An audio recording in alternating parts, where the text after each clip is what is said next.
As you can see, I'm at the car wash now, getting ready to blow this thing off. I want to blow that brain cell out.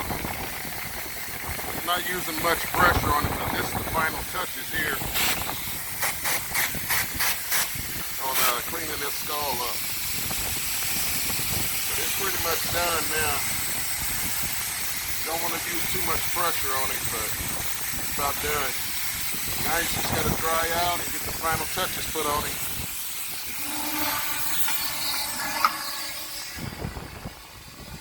But yep, there it is.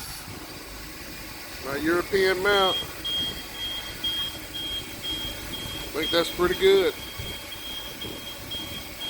Everything is cleaned out. That brain cavity is clean. Got all the matter out. So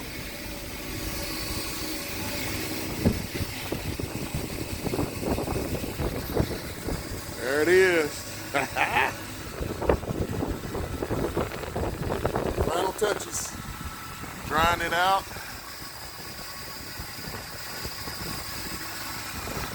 That's it. All right, we'll see you next time on Don Outdoor Adventures.